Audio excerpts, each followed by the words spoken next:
சமையல் வேலை விறுவிறுப்பாக நடக்குது போல. என்ன சமையல்? Tomato rice. டொமேட்டோ ரைஸா? பரவாயில்ல, ஒன்றுனா செஞ்சு என்ன வச்சு செக் பண்ணுறீங்க. என்ன சொல்லு, வீடியோ தூக்கிட்டு வந்துட்டேன். என்ன காரணம் இல்லாமல் வரமாட்டேன் சொல்லு. சரி, ஓகே. நல்லா இம்ப்ரூவ்மெண்ட் ஆகிட்டுக்கிறீங்க, பயங்கரமாக பேசுகிறீங்க. சொல்லுங்க, வீடியோ தூக்கிட்டு வந்தாலே ஏதோ ஒன்று இருக்குன்னு அர்த்தம்ல. அன்றைக்கி ஒரு கருத்து சொல்கிறேன்னு சொன்னீங்களே பெண்களுக்கு. என்ன கருத்து? ஆமாம், நீ சொன்ன. யாருக்காகவும் எதுக்காகவும் என்ன சொன்னீங்க? யாருக்காக எதுக்காகவும் நம்ம இது விட்டு கொடுத்துடக்கூடாது அப்படின்னு சொன்னேன். என்ன விட்டு கொடுத்துடக்கூடாதுன்னு? என்ன விட்டு கொடுக்குறது? நம்மளோட சிரிப்பு புன்னகை அதெல்லாம் விட்டு கொடுக்கக்கூடாது. சிரிப்பு புன்னகை ஒன்று தான். அப்புறமேட்டு வந்து நம்மளோட தியாகமா? சரி சொல்லுங்க, நீங்க ஏதோ ஒரு இதுக்கு வந்திருக்கீங்க. சரி, யாருக்காகவும் எதுக்காகவும் அந்த சுயமரியாதை இதெல்லாம் விட்டு கொடுத்துடக்கூடாதுன்னு சொன்னீங்க. கொஞ்சம் பிரைன் இதுவா இருக்கு. எனக்கு திடீர்னு தோணுச்சு இப்பதான், அப்படி பெண்கள் நீங்க என்னதான் விட்டு கொடுக்குறீங்க, வந்து விட்டு கொடுக்க கூடாது நீங்க எதுவுமே விட்டு கொடுக்காம தானே இருக்கீங்க. பெண்கள் என்ன விட்டு கொடுக்கலையா? ஏங்க அவங்கவுங்க குடும்பத்துக்காக உயிரை கொடுக்குறாங்கங்க.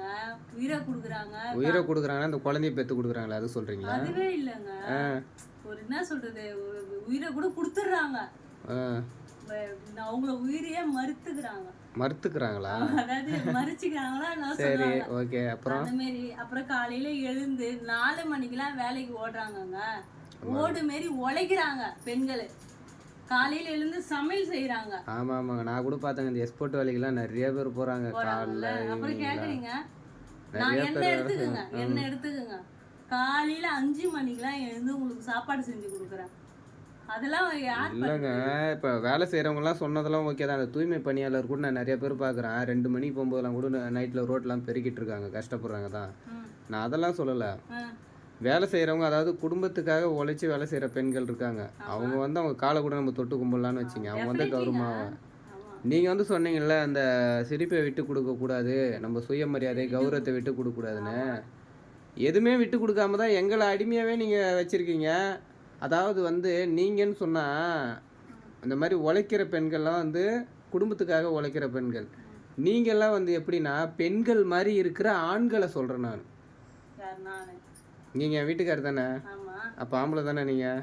அதே மாதிரி எல்லார் வீட்லேயும் வந்து அவங்களே வந்து இருக்காங்கல்ல, கணவர் மாதிரி இருக்காங்கல்ல. இப்போ நான் வெளியே போகிறேன்னா விட்டுருவீங்களா? இப்போ நான் வெளியே போயிட்டு வரேன்னா விட்டுருவீங்களா? அதே கதை தாங்க இது தாங்க. புரியுதா இப்போ? புரியுது. Very very nice.